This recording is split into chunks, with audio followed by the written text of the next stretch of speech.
let's start with the move last night about midnight with the Mets. No shock. You knew this was going to happen. They traded David Robertson, who did a heck of a job this year. Obviously, with Diaz, he had to close. He had 14 saves, good ERA. He goes to Miami as the Marlins try to redo their bullpen with the trade they made with Minnesota. And now the one with the Mets, they gave up 2 young kids. One's supposed to be highly regarded, who knows they're teenagers. But the Mets make the move with Robertson as they begin to break up the team. Pham's going to go. Kana might go. He's a respected free agent. There's a couple of more. You might as well. They're not making the playoffs. I think the key would be Scherzer. And it sounds like they're not going to trade. They're not going to trade Verlander right now. He's pitching well. He's got a live arm. It's a new arm based on the Tommy John a couple years ago. They're not trading him.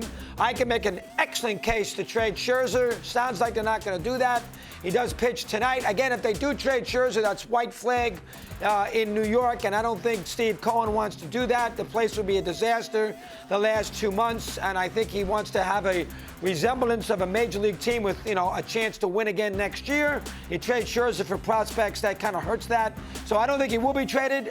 You can make an argument he should. He's not going to get any better. He's 39 yesterday, and he's having a bad year, and he was not great at the end of last year. So to expect him to be great next year is asking a lot. But, we all know he's a Hall of Famer. He's been a great pitcher, helped the team win a championship. Nobody's knocking his body of work. He's been wonderful. But he's 39 years old. That's why he's given up 22 home runs in 100 innings. That's all you need to know. And, you can make an argument, Texas, maybe you move him, but that's not going to happen. But Robertson's the first to go. Good job by the Marlins. They're trying to go out there and have an opportunity to win a wild card. They're not winning the division. I don't think they're winning a wild card either, but Robertson can't hurt. He's had a wonderful year. Good for him. That's number one. Number two, Lance Barksdale. We saw the umpiring scenario last Friday in that day game in Wrigley with Ron Copa behind the plate when he killed the Cardinals in the 8th inning on 2 strike calls that killed the inning with the bases loaded. A horrendous job by a home plate umpire there. And then we saw Barksdale last night, who's the crew chief, so I'm going to blame him, not the home plate umpire, who after the whole thing with the Happ swinging and his bat hitting Contreras, their teammates, they hug each other when that at bat was over. You're going to see that here momentarily. And then Happ stays up there, and they throw a couple of pitches. Mikolas, who couldn't break a pane of glass, they used to play with Contreras, the ex-Cub. Mikolas, who can't hurt a pane of glass, hits him in the back, no big deal, goes to first base.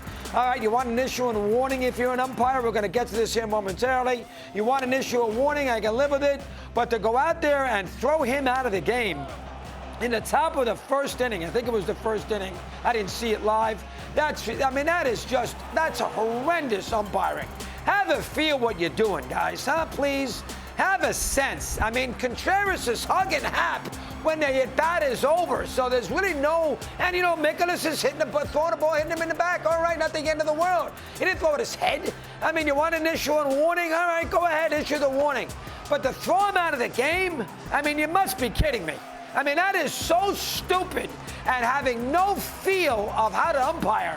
I've seen it now. And listen, I hate the Cardinals. But that's twice they've gotten killed in the last week by the umpires in this Cub matchup.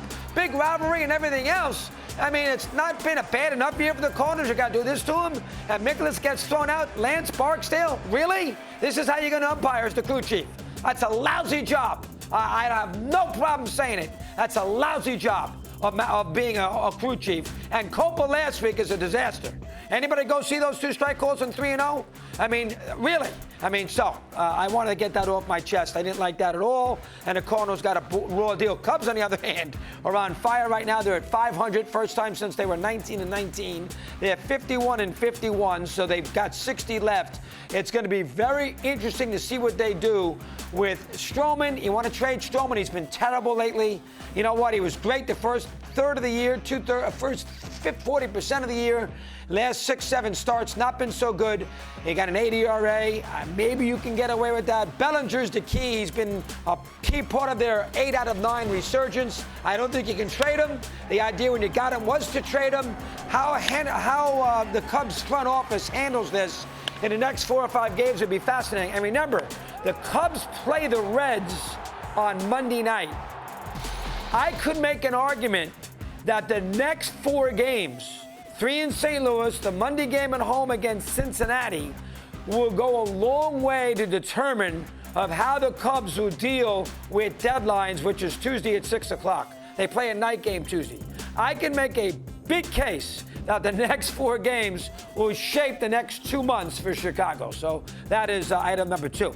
Item number 3, and we brought this up yesterday, and I thought the trades that Menagian made with the Angels, bringing in Giolito and Lopez, are more about almost convincing Ohtani, even if they don't make the postseason this year, to think that maybe they have a chance to re-sign him in the offseason. And I know John Heyman wrote about this today, so I don't want to steal his thunder, but I did say this the last couple days.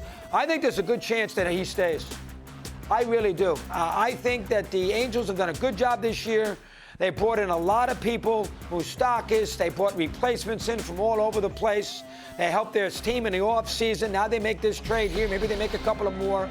I think Ohtani's got to feel, you know what, the team's done a good job. Supposedly he loves it there. I have a funny feeling that even if they fall a little short, and they might, I have a funny feeling that he might stay at the end of the year. I really do. I got a funny feeling. And I'm going to say something else, and I believe this earnestly. I don't think he's going to the Dodgers. Seattle, San Francisco, if he goes somewhere, maybe I can live with it. That's a double whammy that Ohtani would do with the organization. Leaving is bad enough. He'd kill the Angels. He goes 35 miles to the north. That's almost, I mean, you know, you're throwing salt in the wound. And if that was me, I wouldn't want to do that. I'm going to leave the franchise that's doing everything they can to keep me. They're going to pay me whatever they're going to pay me. They've been good to me. We haven't won, but they've been good to me. They've protected me, 6-man rotations, DH. I got no complaints about how the organization has handled me. But now I'm going to leave, and I'm going to go to the Dodgers, 20 miles up the turnpike, 30 miles, whatever it is. I just don't think he's going to do that. Now, he goes to San Francisco and goes to the other league. That's one thing. Seattle's in the division, but it's not the same thing. I don't think he's going to L.A. I'm going to make that prediction right here. Right, I could be dead wrong. It's just me. I don't think he's playing for the Dodgers. I don't think Ohtani wants that. Boy, he bailed out on the Dodgers and went to the bailed out on the Angels and went to the Dodgers when the Angels have been good to him. I don't think that's going to happen. And I think there's a chance the Angels could sign him. And I also think there's a chance that the Angels could make the playoffs. The Angels right now, folks, are playing not for themselves, the players themselves. They're playing for Ohtani. They know if they play great and they get into playoffs, chances increase that he stays. From all reports, and how do we know? But from all reports, they all love Ohtani. He's one of the guys. He's got no big ego. He fits in like a glove.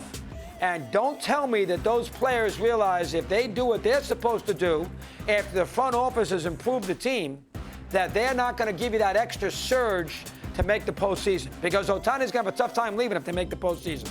So that is very interesting. And they're playing for a cause. And teams that play for a cause are dangerous. Keep that in mind with the Angels here down the stretch. Judge plays tonight? I would think he would. I don't think he's going to be in the outfield or DH. The Yankees' next 10 games are against the Orioles, Tampa, and Houston. You are going to know a lot about the Yankees and what they do at the deadline in the next 10 games. 5-5 is not good enough. 6-4 is probably not good enough.